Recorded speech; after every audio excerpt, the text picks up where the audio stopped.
the kindness of others. We all depend on it. When we need help,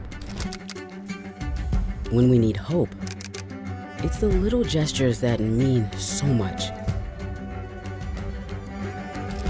And the bigger acts that mean everything. Kindness can be a blessing, a balm. Amid chaos and fear, amid isolation, confusion, kindness is powerful, merciful, magical. Because we know that sometimes the best medicine isn't medicine at all. We are the people behind the HCA Healthcare Promise. For our patients, for our communities, for each other. You can count on us to show up. Hello, welcome to the Power of 10 Forum Series. I'm Scott Black, Chairman for the Board of Directors of Cumberland Region Tomorrow, a 10-county regional collaborative. We're excited to engage with you through these discussions on some important issues facing our region. We are so thankful to the great panelists who give their time and expertise to these discussions. We're also very grateful to the support of our sponsors. Without their support and the support of all of our donors, we cannot bring this series to you. We hope you engage in this discussion and work with us as we strive to make the growth of our community the best for all of us. Hello, and welcome to the Power of 10 Forum Series, hosted by Cumberland Region Tomorrow. I'm Brian Straessle, Director of External Affairs at Sycamore Institute, and I will be your facilitator today. The places that we live can have a large impact on our health.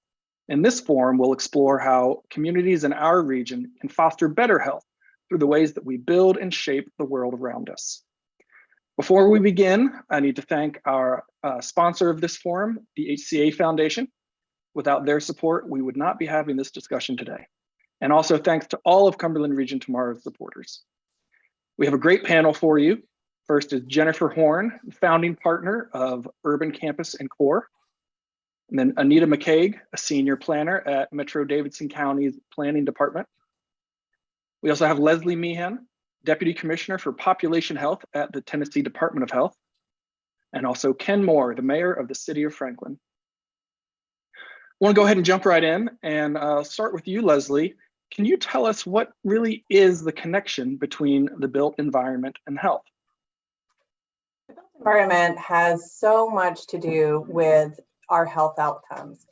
Many of us may think that access to a doctor's office or going to see a physician is a big part of our health. Maybe we think about our genetics, but in truth, the places in which we live and the choices we're able to make in those places are the largest determinants of our health outcomes. This includes our physical health, so how active we are, includes prevalence of things like obesity, diabetes. It includes our mental health, our sense of well-being. So the places where we live, the communities where we reside, the sense of belonging that we have, how livable those communities are, really are what determine a large majority of the health outcomes that we have. That's great. So with that sort of baseline level, I'm curious as a quick response for all four of our panelists, with 1 being the worst and 10 being the absolute best, how would you rate the overall healthiness of our region's built environment? I can jump in first. We have such a wide array of contexts in our region, from rural to suburban to urban. So it can be challenging to sum that up in one number. But if I had to do it, I would say maybe around a 4 or a 5. Certainly we have opportunities to improve. We're seeing, I think, private market demand and better zoning that is allowing us to create more walkable communities. We're thinking more about the importance of aesthetics, but also functionality like shade trees. We're thinking about transit crossings. We're thinking about food deserts and having housing at a variety of price points. So we've come a long way. We still have quite a way to go, but we have such a rich and beautiful heritage in the Middle Tennessee area. And so there's a lot of potential here for us.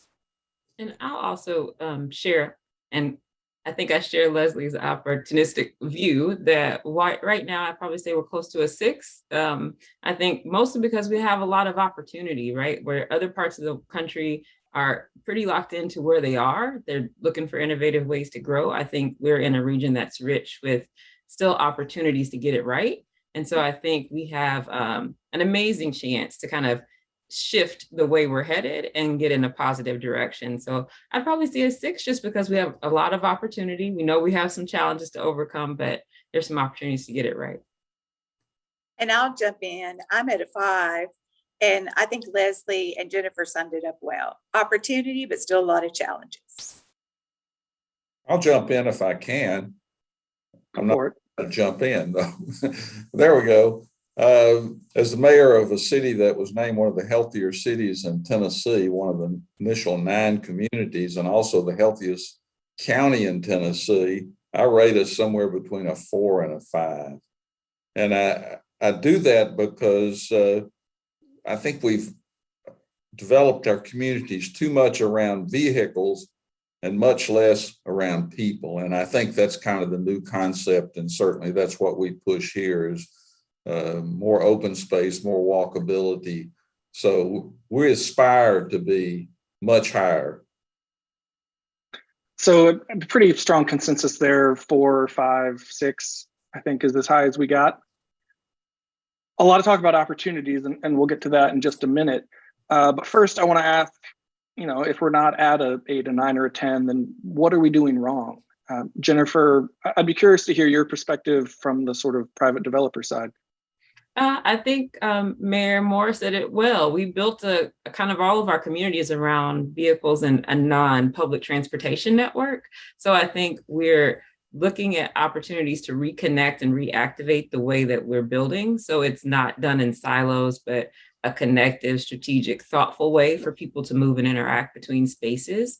I think when we think of health, oftentimes we're thinking about things that we would probably call like your non-communicable diseases. So they're the things that are chronic in nature that are preventable, right? And so when we spend a lot of our time in sedentary fashions and cars and long commutes and those kinds of things, we're not activating those other healthy spaces. So I think when we look at what we're doing wrong, I think we're starting to see that we need to be more connected in the way we do things. I think from a private development perspective, I will say as an industry, often we get focused on our one specific project, but we need to take a more collaborative approach as an industry to see the needs of the greater community. And I think from Mayor Moore's perspective, as well as the folks who are in planning for Metro, Nashville, Davidson County, and the state as a whole, we're starting to have more of those dialogues, and private industry is starting to be more engaged in those conversations at the front end versus just kind of responding to policy at the backside of things. I think that's a good segue to sort of think about some of the policy and planning that goes into all this. So Anita, as a city planner, what do you think it is that we're not quite firing on all cylinders for?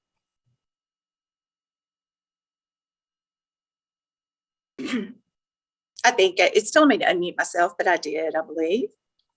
You did. Yes, thank you. Messages, Zoom messages.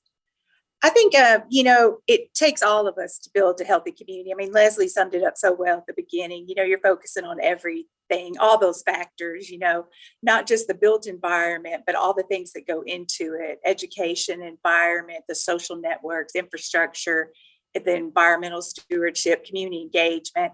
And, we've all learned good planning principles over the years that so many planners use, all the way from, foster distinctive, attractive communities with a sense of place, preserve our neighborhoods. Here in Nashville, we try to focus on building housing close to transit and jobs with this concept called walkable centers, which even if you live in a suburban area, you may still drive to various places, but at least you have an opportunity to maybe park and ride, take transit center in the future, shop, have dinner, recreate all in one space. Create a range of housing opportunities and choices, transportation choices. But one of the most important is encourage community and stakeholder collaboration in decision making. and to make our city attainable for all Nashvillians is what we work towards. And, we're lacking as we hear from more and more people who have to move out of the city because they can't afford the increasing prices of things, in Nashville and Davidson County. But I think oftentimes, planners play the long game. And, so many other people are focused on short-term needs and short-term decisions. And I get that when there's something imperative like crime, or I'm in a food desert, I need access to food now.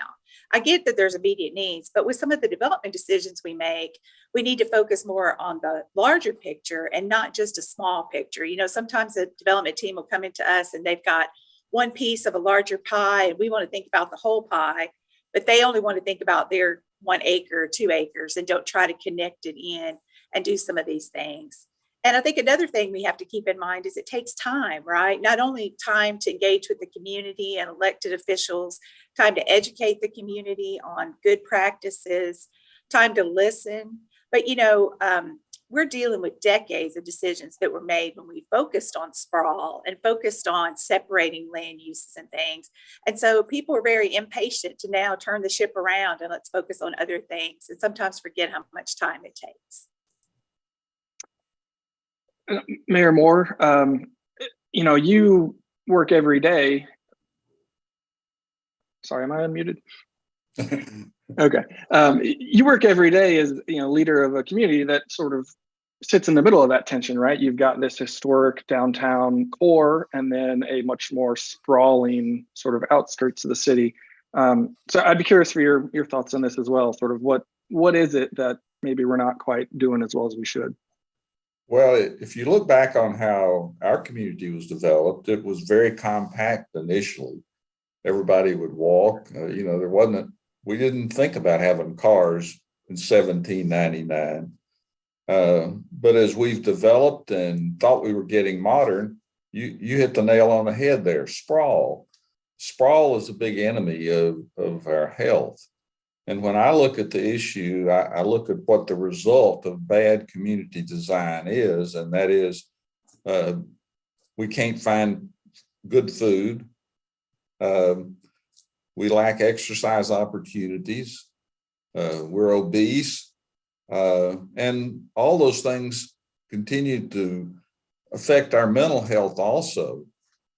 So that's so important as we look to redesign our communities, redevelop our communities with some of the mistakes that we made in the past, that we look at the health aspect of it and make sure that our communities are walkable, plenty of open space, and avoid those food deserts, and make sure that people have that opportunity to get outside. Exercise and good diet, that equals a healthy person. So I think we covered pretty well some bases on what's not going as well. But what would you all say we are really doing well, and what does it look like in practice to plan and build for healthier communities? Anita, maybe as a planner, where some of this starts, you could kick us off on that. Sure. One of the first things we do is look at the natural environment, whether we're doing a small area study that we've initiated ourselves or at the request of someone, or whether we're reacting to a development application. Start with the natural resources, what features need to be preserved. Then we start working with the development team on not only the design of their project, but also how it fits into the overall context. Nashville is unique in being a metropolitan government and being that we have, urban, suburban, and rural neighborhoods that I may work with in the course of 1 week, So dealing with the different character areas and what needs to be enhanced and what needs to be preserved. How do you move things slowly in some areas, quicker in other areas, but also then how do you relate to that larger network? Is there an opportunity to connect to greenways? We want people to think more about greenways as a mode of transportation and not just getting out there after work and exercising. We also want to put those easy choices everybody's talking about in front of people to where it's not like, oh, I've worked for 10 hours, now I've got to get on the treadmill. It's more that you've incorporated that into your daily routine every day. And, those choices of mixing up neighborhoods with different attainable housing ranges and different modes of transportation. So many things go into that. And, I also think planning is a unique profession in that we tap in and work with so many other departments and resources too. And we're not just like stuck in a lab all day theorizing about things. We're actually out there working and trying to solve problems. Yeah, no, that's fair. Mayor Moore, I mean, you are also one of those folks who's sort of out there trying to implement, the plans and all that. So in your perspective, what is going well? Well, I think number one, when we look at our land use plan, which dictates how land will be developed in the future, we're doing a good job on trying to make sure that we have many of those elements that I mentioned just a few minutes ago in that land use plan. And then we have a zoning ordinance on top of that codifies and enforces what our vision is for those areas. But of course, we have policies about the type of streets we build. We're building bike lanes and sidewalks. Those are requirements, and we have certain requirements as far as parkland or open space and development. So we're getting there. It's chipping away just a little bit at a time. Jennifer, as a sort of private developer, do you see that in practice? So interestingly enough, I do. So I think one of the things that the private development community has been really getting it right recently is having more of those collaborative discussions. So I know within the industry, I've seen trends more towards groups like Urban Land Institute or ULI coming and putting task force together locally. We did a action council and a supportive network that looked at the issue of heat island effect, for example, and it brought together developers from across not only our local region, but nationally who had expertise in addressing these kind of issues that can create those health inequalities, especially in your urban core. And so I think we're having more discussions together and we're engaging groups like planning, like city leaders, like officials to understand what the longer term vision is and trying to put together strategies for developments that are more connected. I've also seen, where we're getting it right is, I think from different partnership perspectives, we're looking at partnerships in new ways. So traditionally in private development, we're just thinking about, your investor and your, financial partners and kind of going through a construction partnership. But now we're looking at community partners. So our firm, for example, has been actively working with Tennessee State University around their maternal and child health focus on public health initiatives and how the built environment impacts that. So I think where COVID-19 kind of played a major wake-up call for a lot of folks to think about how are we looking or thinking about the mental health of people who are in the places we develop, or how are they connecting to each other and, and avoiding isolation in a safe and healthy way. So we're starting to have conversations in a different way and not just, what fits on a lot, but more how does it connect to the broader community and the broader community's goals. Yeah, no, that's great. And Leslie, I want to bring you back in and give you a chance to respond both to the last question and this one in terms of, what do you think is not going as well, and where are the places where we're really seeing a lot of promise? To echo everyone's sentiments about the partnerships, as a Department of Health, we are thinking through this. We have clinics in all of the counties across Tennessee, but we know that by the time folks walk through our clinic doors, they're already injured or they already have disease. And so it's really too late. So what can our interventions be? And to respond to Jennifer's last comment about addressing maternal child health, there's one study that recently came out of Ohio that I think is just such a beautiful example of this. The intervention was to simply provide stable housing for some low-income mamas through their pregnancy and through about a 6-month postpartum period. And the housing included utilities, and amazingly, infant mortality in an area that had a pretty high infant mortality rate went down to 0. There were no infant losses. The preterm birth rate was drastically decreased. The hospitalization time around the birth and the NICU stay for the baby also drastically decreased. So I think sometimes we underestimate, from the health world, we sometimes look at medicines, we look at prescriptions, we look at doctor's visits, and really we are just starting to understand more about the built environment. My background's in planning, so I have a little bit of a different perspective. on this. But some of what I think we're getting right in Tennessee, we're really challenging ourselves as a public health department to put some funding out there. Over the last few years, we've put out about $18 million. We funded almost 500 projects across the state, anything from greenways to farmers markets to playgrounds to splash pads. And it's very popular funding because there's no match required. And we're getting the money in some of the communities that are more rural, they're smaller in population, and honestly, they can't compete against the big dogs. They don't have money to put in as in-kind match. They don't have the fancy grant writers. So we're getting to some of the areas across the state where we have some of the highest rates of health disparity. There's a lot of opportunity, though. Food deserts is one of the biggest, I think, because there's no one entity in the state of Tennessee that owns food, if you will. Food is pretty much private market driven, is in terms of where we have grocery stores, where we have other food outlets. And so it's really an interesting opportunity for us. Another big opportunity that we're seeing across the state in both rural and urban areas is housing. We have a housing crisis all across Tennessee. In the rural areas, it's predominantly that the housing stock is unsafe and older. In the urban areas, it's simply that we don't have enough. Over 50% of Nashvillians are truly priced out of the housing. And I have colleagues that live in Kentucky and come to Nashville because they can't afford to live in the Nashville region.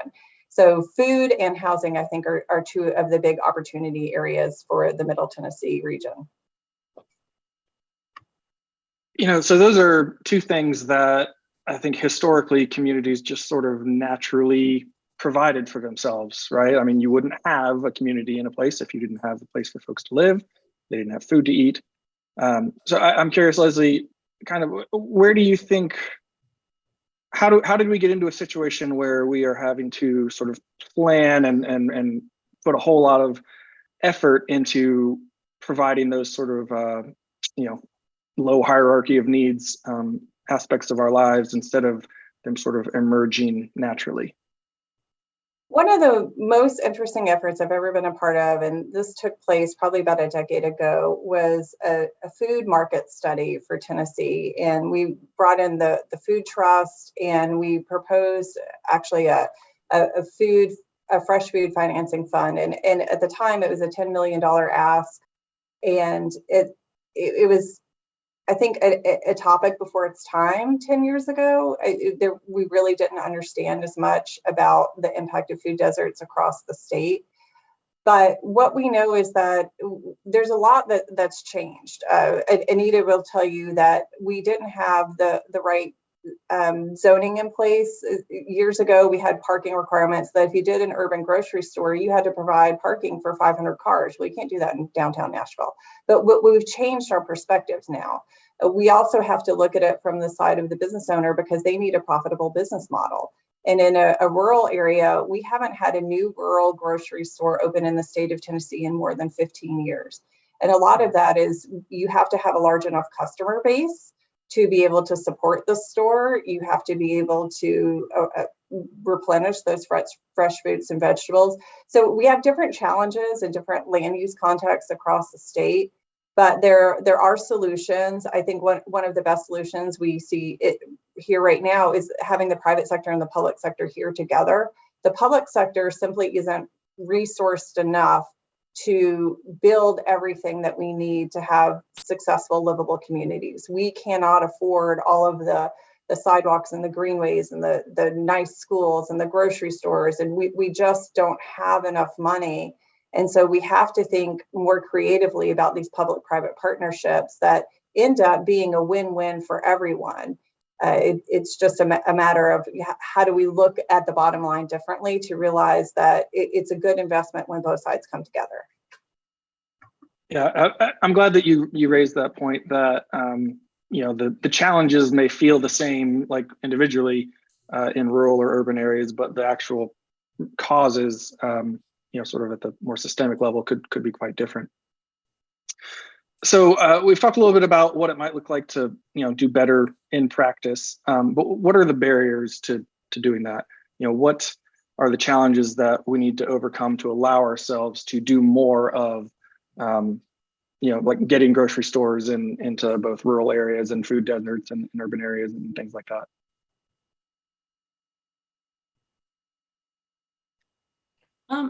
I'll weigh in on this one too, in terms of barriers. So one of the things I think, coming from a private development perspective, is I think a big hurdle is trying to figure out who your client is, right? So when we look at private development, a lot of times people start with, well, one, the resident, or your end user. If it's a tenant, a resident, who's in the space that you're creating. But I think also in the back of most like private development in any industry is, who are my investors? Who are my, other partners? So there's a broader range of stakeholders whose needs you're trying to address. And I think one of those barriers is when they have different points of interest, right? Like if one set of needs is very divergent from the other. And I think what we've been trying to do is highlight where those needs align, right? It makes sense for your investment if the community is healthier because the resident stays in it longer. So I think the more that we can look at like, what are the barriers that keep people from thinking they're heading on the same path to what success looks like, are a lot of the ones that we're trying to overcome on the private side to say, we're all working towards the same goal. So one isn't mutually exclusive of the other, that we're trying to get to the same end result and be positive outcomes for all of the parties involved. Anita, did you have something that you wanted to add? Yeah, I can say that sometimes it's our own communities and neighbors that are the barrier to some of this. We've got right now neighborhoods just under a huge amount of pressure, mixed income areas under a huge amount of pressure to accept new housing, new services, new things, and dealing with just development and trying to balance it, but also preserve what's unique and what people love about the neighborhood. And then we've got other areas that are very desirable neighborhoods for people to move into and live, but they don't want anything to change. And so, if we're talking about really attainable housing and mixing, Metro doesn't have right now a lot of tools in the toolbox for that, although we do have a recently creating housing division at planning that is working on so many great ideas. But right now, we don't have a lot of things to make developers build a certain threshold of housing, price points. And so, we get at it by mixing up the size of units, the type of units, and hopefully, that will encourage a wide range of people. And so having certain areas where people would love to live, maybe close to existing transit or close to planned transit, but yet the neighbors and communities want support, it is a real barrier. Yeah. So, to make go ahead. Comments maybe about some of the barriers. And I think the first thing we have to do is kind of take an inventory of where our gaps are. Sidewalks, where do we need sidewalks? Where do we need trails? Where would we like to have a grocery store? Then next, I think it's important to educate the public. And I think that it's important to educate our citizens about the importance of community design and how important that is for their health, but also the developers. I think we have a pretty savvy group of developers now, but there's still some that don't get it, and we need to educate them. I keep hearing housing coming up, and I think that's a challenge for all of us. We don't have many tools to encourage building a broad range of we don't have many tools to encourage building a broad price range of homes. And we need some legislative action possibly to go back and get that inclusionary zoning again that would help us some to encourage development. We're looking at an area right now that putting a grocery store in an area that's being redeveloped. And some of the some of the challenges that we have convincing a grocery store to be there. They're very, very particular, and most of them have strict models that they like. So educating and informing those people that are going to develop in our community. And always money. Takes a lot of money to continue to retrofit our community and redevelop it. For sure. And we've actually got a question from the audience specifically about retrofitting. and the challenges involved in taking, a neighborhood that was developed more to be car centric and, trying to add sidewalks and make it more of a walkable community. I know this is something where Nashville is trying to add a lot of sidewalks. I think our questioner maybe is from Clarksville and says that's going on there.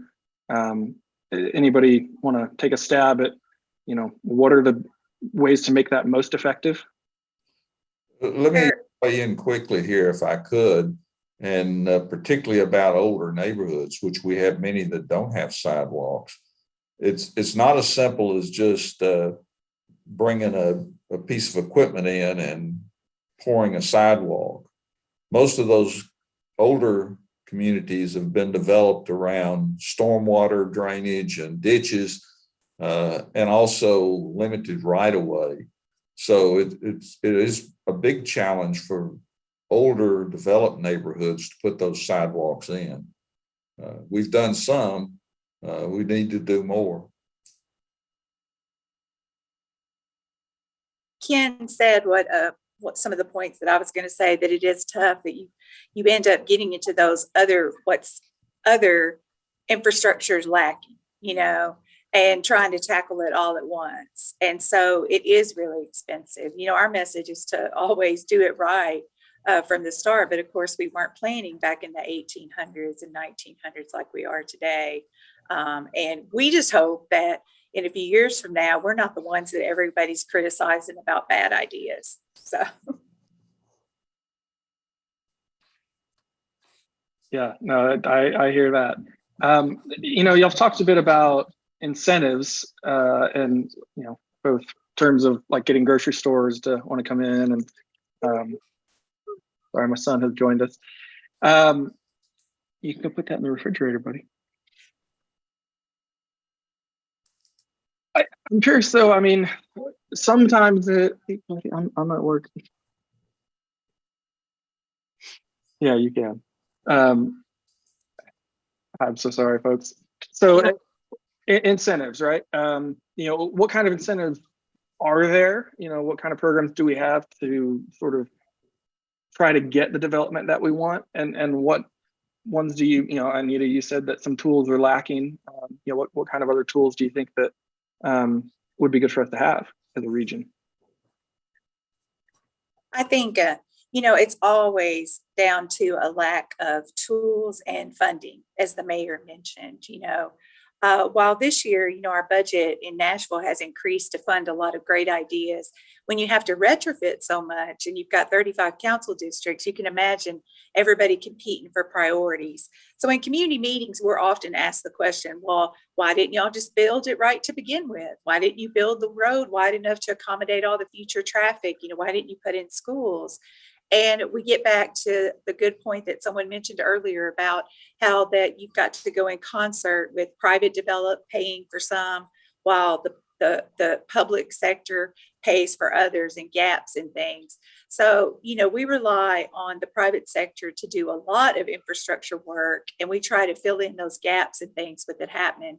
We certainly need, some of the tools are legislative, whether it is, outdated zoning code.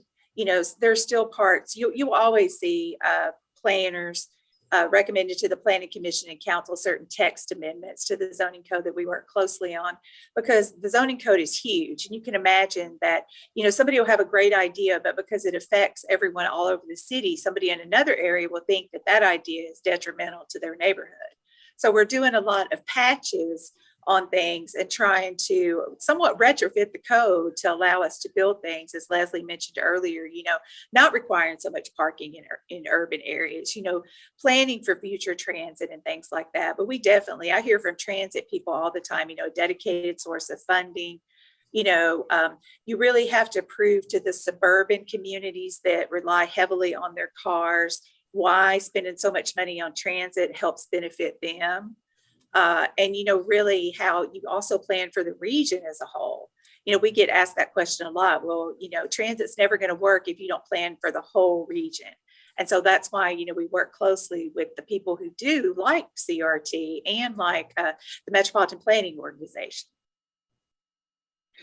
Yeah, we actually got a question from someone in the audience about integrating regional mass transit and how maybe that will help with the issue of cost of housing, which is pushing people further away from the urban core.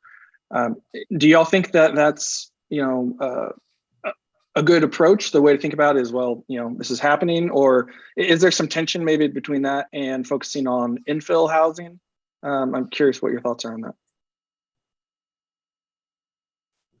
I'm on the private development side, so I'm probably not as qualified as others on this call to weigh in on this one. But I heard a recent comment from a former mayor of Nashville. So former mayor Bill Purcell had mentioned that he had been working with some folks in Boston on a study that they were doing with Harvard. And Boston has the same urban population in like a tinier square footage as our Nashville MSA.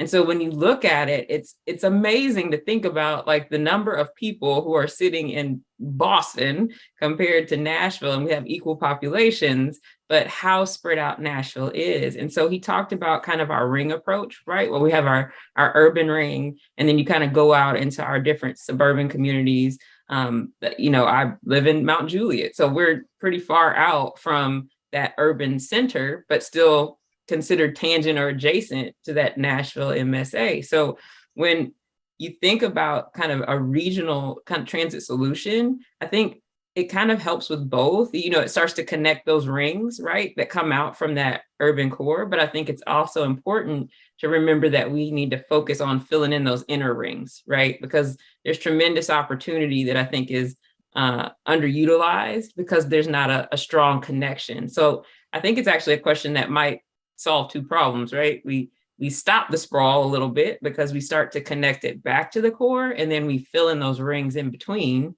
because now we're starting to see the connections between those spaces.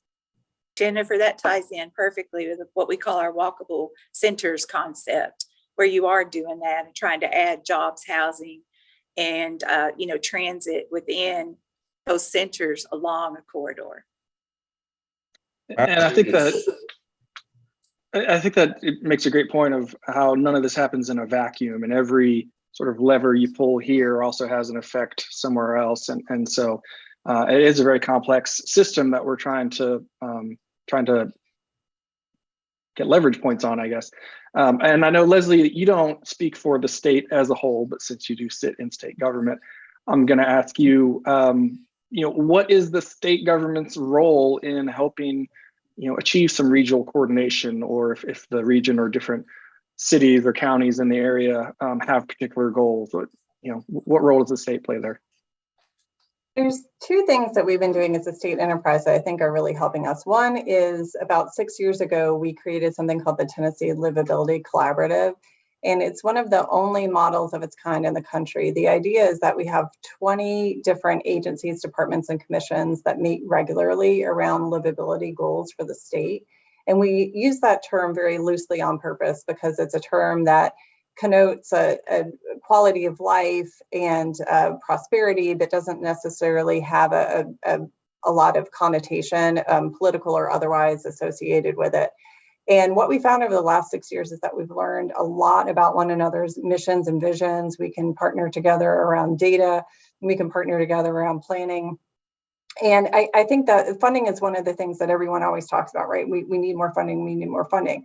My response has always been, we have a lot of funding, but it's just how are we spending it? And are we coordinating the funding? And again, that can be funding from the private sector and from the public sector.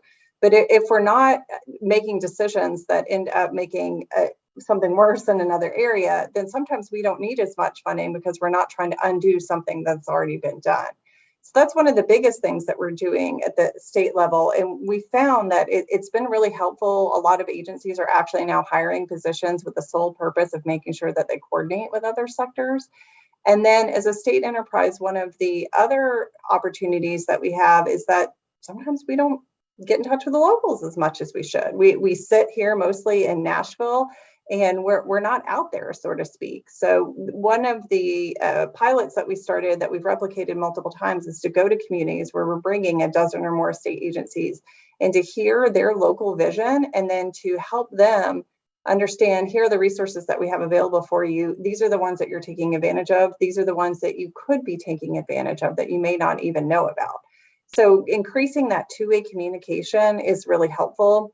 We're trying to increase the amount of training that is done with elected officials across the state, because we have electeds coming in all the time who may or may not be as familiar with state government. And we as state agencies often don't know the programs and resources of our sister sectors. So there's a lot of education that we can do. And when we have those priorities more top of mind and we better understand the needs and the wants of communities, then we can better meet those needs. I'll just add in closing that with the built environment funding that we started issuing about 4 years ago, we wondered, are people going to be confused? Here's the Department of Health issuing built environment funding, and we were asking about economic landscape and quality of life, and our community is going to get it. We received more than 13 times funding requests than we had funding available. And what we found, we had 89 counties apply for the first go around, and everybody gets it. We had communities from a couple hundred to several 100,000 apply for this funding. And what we learned is that everyone knows what they want. They have a vision for their community. It may or may not be called smart growth or complete streets or some of the fancy planning terms that we often use, but we don't need to be telling communities what they want or helping to educate them. There are strong and beautiful visions for Tennessee communities across the state. It's more so just helping them to realize those visions and to helping them understand that sometimes it takes a little bit of that courage to update the zoning code or update the subdivision regulations. You're afraid of turning away developers. You're afraid of turning away that tax base. But in the long run, as Mayor Moore can probably attest, it really pays off. So Leslie, you just mentioned, a really good program and resource that was available to communities to help them achieve these visions that they have. I'm curious from the panel at large, like what other programs, resources, whether at the local level in your community or state or region wide, federal even, what is out there to help people if they do have these visions for their communities to really move them forward and implement? And I'm happy to jump in on this one too. So I'll just start with some unique ones, unique program opportunities that you wouldn't think of. So developers can be a resource for communities, right? Like I know we're probably the last people you would think to call as a resource, but for my own firm, our business model starts with community partnerships. So we do public-private partnerships on ground lease arrangements all the time for community partners. And it's driven by what the community tells us it needs. We're a little bit different as a developer, we're mission driven, but that's our goal, is to help communities who say, we need this thing here, we have some land to do it, and we can help you activate it. So we go and work with those same market norms in terms of investors and putting packages together and structuring a deal, but we start with the community telling us what they want. So it's a little bit different approach. So consider developers or your local developers as a resource, because I'm sure if you have the right conversation with someone, they will help you figure out where you can get to. The other thing is private foundations are a little bit different now. So we actively work with Amazon Housing Equity Fund.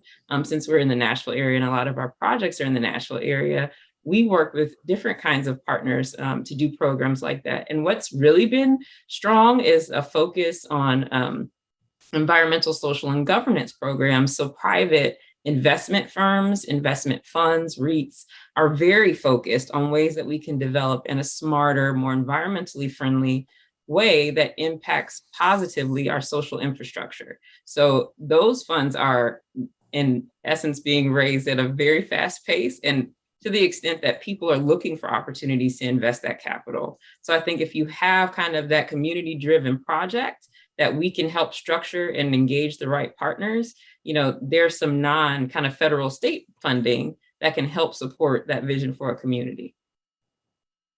Jennifer, you certainly brought up a point we're seeing more and more of. We're encouraging developers that meet with us. Oftentimes the development team meets with us first just to see if something's even possible, and then they start working with the community. We encourage them to do that before they ever apply for any rezonings or land use policy changes or anything. But it's so important to begin that community dialogue.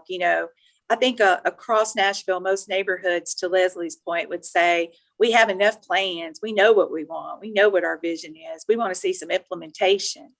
And so it is like, checking in with them. Are these still your priorities? And, neighbors can ask developers for things that the city government cannot. So it is, we're seeing, offsite improvements, like an additional sidewalk, someplace offsite to connect to, a transit center, a bus stop, a school, different things like that, that you really can, be a part of. And I think also it's so important to pay attention to development happening in your area and get involved in it. Then the process, and you also can reach out to us at planning, who can put you in touch with various metro departments to help solve issues or get to some of those resources that are out there.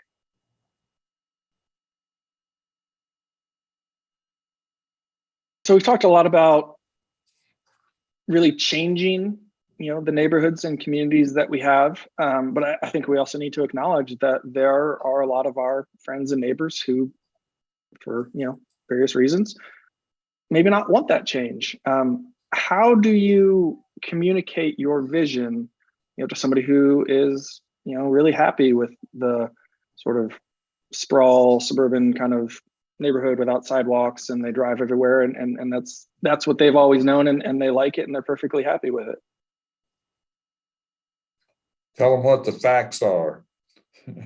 This region is on fire. Our population is going to double in the next 20 plus years. And our ability to get in our cars and go places is only going to get worse over the next 20 to 25 years.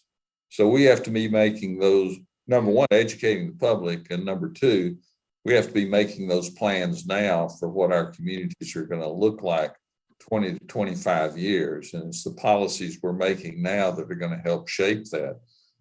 Certainly things around transportation that we need to be working on, some technology, but we have to continue to improve our standards, building standards, and our regulations and our codes and land use plan to make sure that it encourages a community that's walkable, that has food sources that are readily accessible for everyone, plenty of opportunities to be out in the wonderful green space. And so that's what's going to make a great community moving forward. Times what we find resonates is just the notion of choice. It's something that we really like in our country. We like to think that we have choices for where we can shop, where we can work, where we can live with our family, where we can recreate. And so just talking about this is, you don't have to use every transportation option out there, but there are choices out there for you. And there may be times, maybe it's not even that frequent, but where you would want to take transit. Maybe it's during the CMA festival, or sometime when it's really prohibitive to drive downtown, or when you see a festival in another community and the streets are closed and you sort of notice how walkable things are. That's what I really like about tactical urbanism and paint. If you think about Nashville and how much tourism is drawn to the murals that we have in the region that have just paint on the sides of buildings. Those murals in some instances have completely sparked redevelopment in neighborhoods.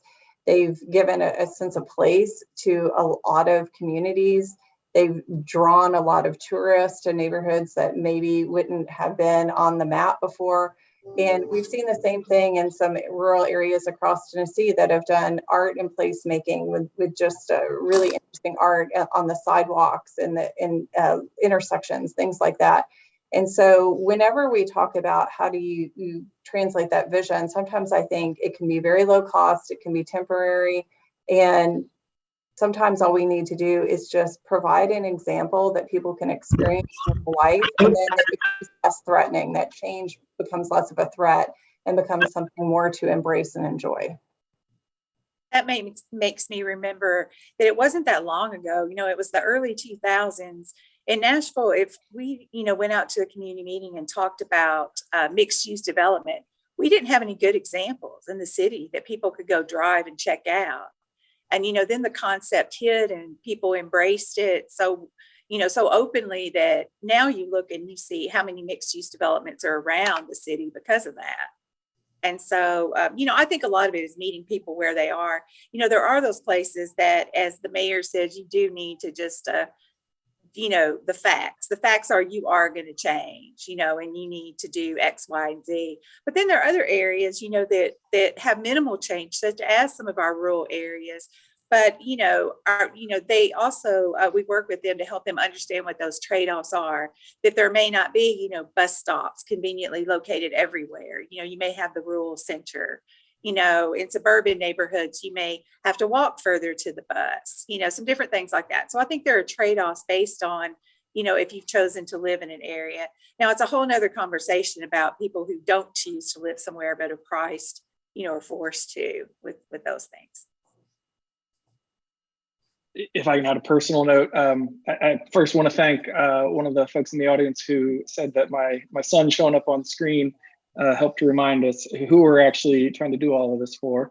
And that actually even reminded me, recently I was in the Atlanta area where I grew up, and there was in my parents' neighborhood some conversations about adding more dense housing and that sort of stuff. And it just occurred to me, if I was going to be making an argument in favor of it, I would have said to folks who opposed it that, you clearly love your neighborhood, and wouldn't you also love for your kids to be able to afford to live here too?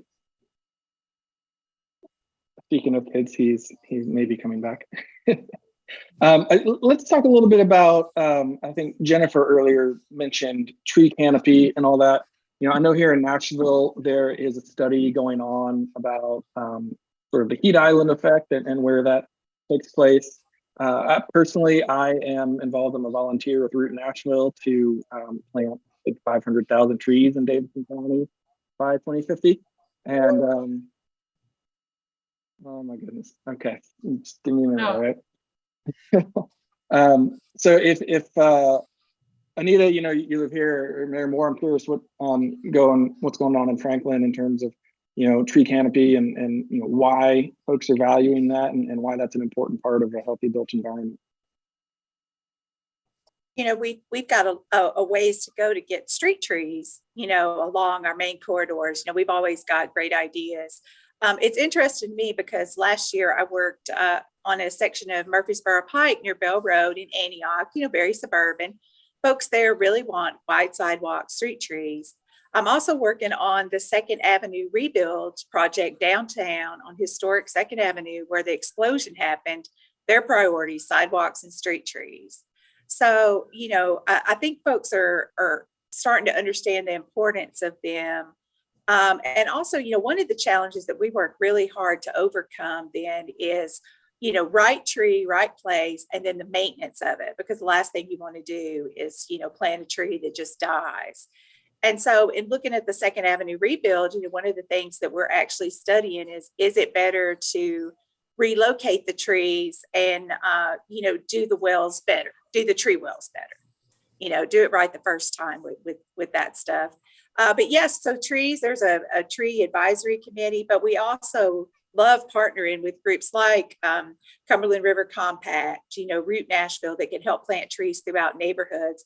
We've got some neighborhoods that decided they wanted a certain tree to plant for business owners to help with community identity and branding, So different ways to just make places more walkable, places more pleasant.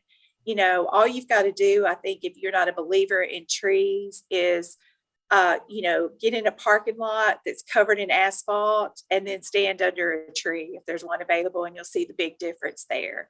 I live in the older part of Antioch, and Jennifer, I'm sure you experienced this too. It gets cooler the further I get from downtown to my house, with things. So definitely, we're excited. We've done some more, we've done several rounds of legislation in the zoning code to help protect trees. Another thing that we really are working with some of the private sector on is ideas for how you protect like mature stands of trees, and that forest habitat, which equates into watershed habitat and watershed health.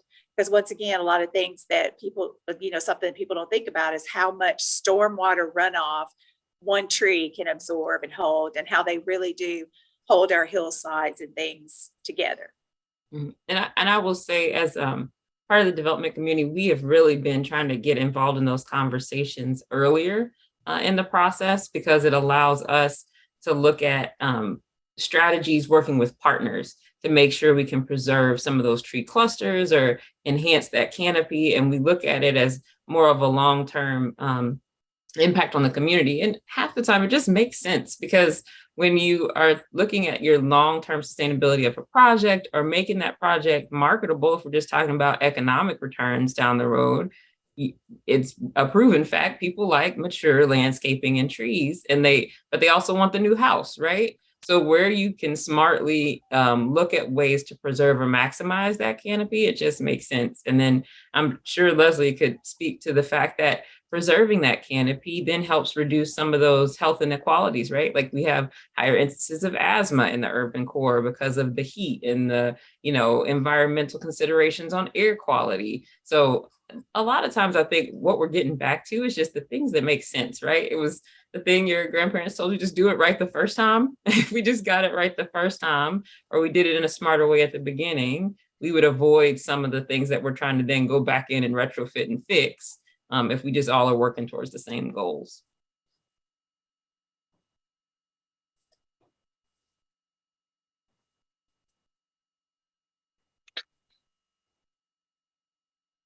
I also want to spend a little time talking about something that I forget who it was, but one of y'all brought up is, mental health and isolation from the pandemic and all that. Obviously, the way that we work and live has changed in some indelible ways, and we're not entirely sure how that's all going to pan out. But how are all four of you thinking about those challenges as we go forward, and how we build a community that is good for our mental health and keeps us connected to people? We've got a very active project going on mental health in Franklin called Find Hope Franklin. And number one, we're trying to raise awareness of the issue. People are quick to talk about they need exercise, shouldn't smoke, and they're fat.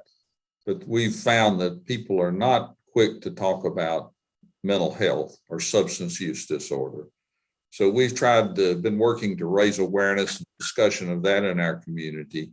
We're working on educating our community in QPR, question, persuade, refer, which is a suicide prevention training that people can take that lasts a little over an hour. And then we're also looking critically at the need for more mental health professionals, and also a crisis stabilization unit in our community where people that are having a mental health or behavioral health crisis can be taken.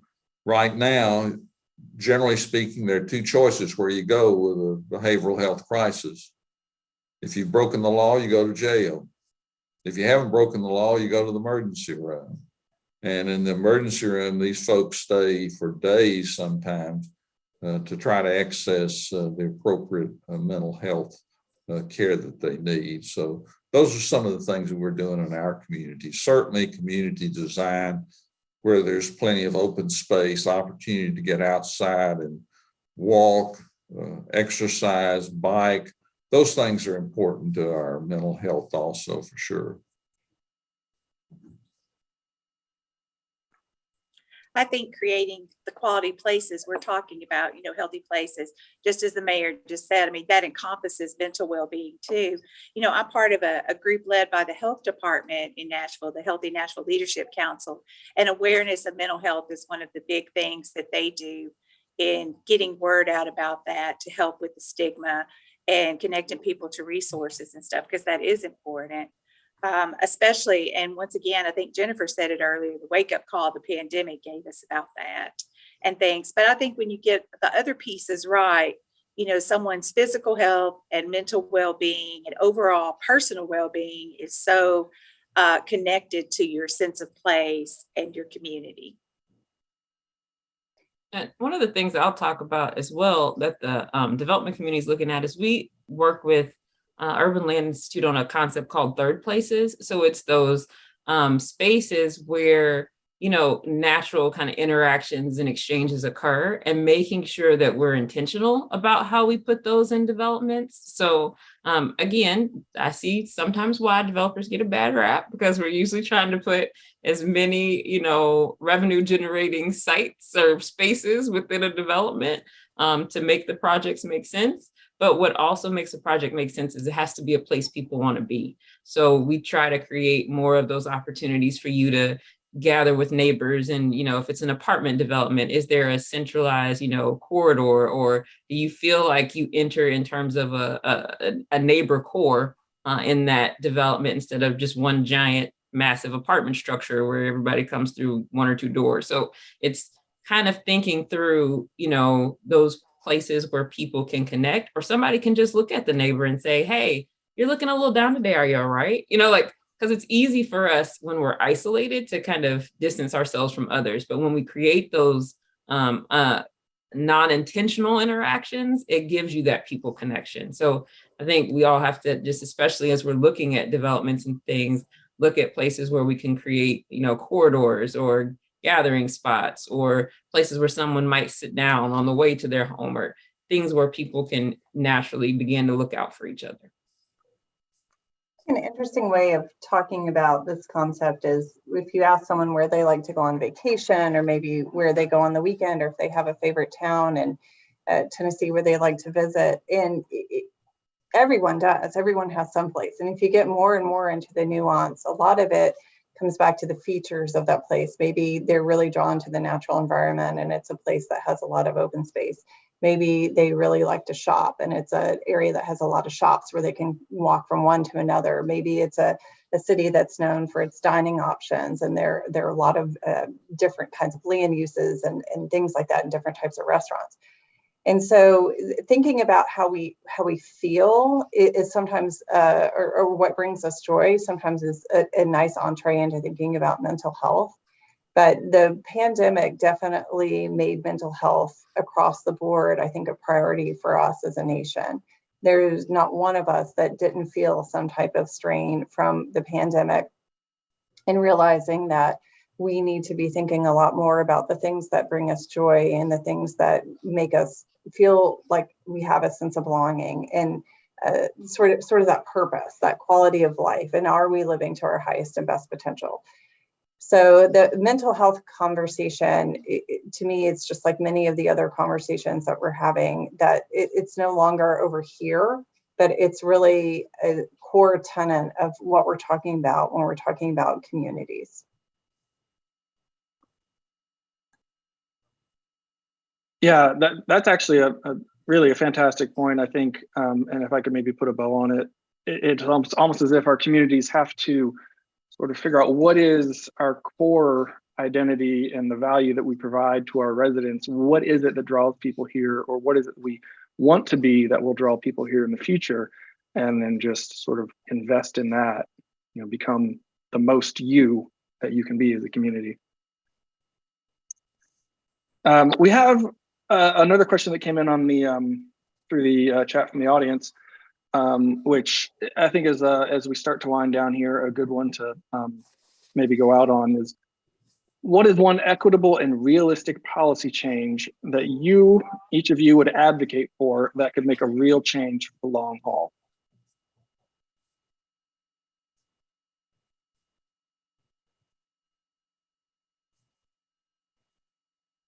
Well, Don't make me call on you. I'll jump in and say that one of my concerns in our community is some of the more historic neighborhoods, and how do we protect those moving.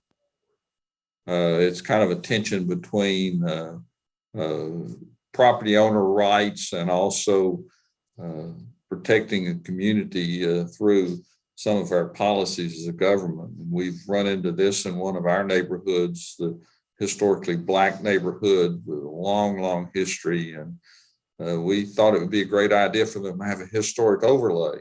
Well, they were afraid that a historic overlay would not allow them to have some of the property appreciation and return on their investments their family has made many years ago. So the other one that comes to mind is some of the tools that might help us as far as encouraging more workforce housing or affordable housing even. And I'd mentioned the inclusionary zoning, which the legislature took away a number of years ago. But we need some tools that can help us encourage the developers rather than them just coming in and building mega houses that they make mega profits on. I can echo that. Oh, sorry, Jennifer. I can echo that. I think we need more carrots, as we call it. We have sticks. How do we get some carrots to attract good development and make it easier? I see people that have a really good design idea and development idea that it takes them so long and so much time and energy to get through the process that then it's very hard for their idea to come to fruition. And so some more carrots to help work with some good developments that way, I think. And I can, I'll weigh in as well in terms of what we see on the development side as being beneficial. So I think both Anita and Mayor Moore kind of echoed the same thing. It's helping us create workforce housing, right? There's a lot of programs that target very low income or affordable units, but there are not very many programs or policies that support workforce housing, right? So it's that 80% to 120% AMI range that there's not a lot of subsidies or incentives or relief for. So when you get into that kind of middle space, people are either going to the max, right? They're pricing it at the top that the market can afford, or they're going really low because they can backfill that with kind of programs and incentives that'll help them, make up those returns. And so I think for me, my passion is really addressing that middle income space, because we have to be a little more creative and we make it work. We do projects with it, but it would transact faster if there were opportunities to address kind of that workforce housing development piece. And I think also, incentivizing or promoting early collaboration, right? Because if you can leverage, I think, to what Leslie was saying about the state, when you realize that we're all working on the same issue, you kind of realize, well, we could share resources. We could, use this as the project that gets that done, that addresses this. And so it's, I think, incentivizing more developers to see the benefit of collaboration. So if we start kind of early talking in the same way, we can get to better outcomes. Leslie and Anita, did you have anything you wanted to add?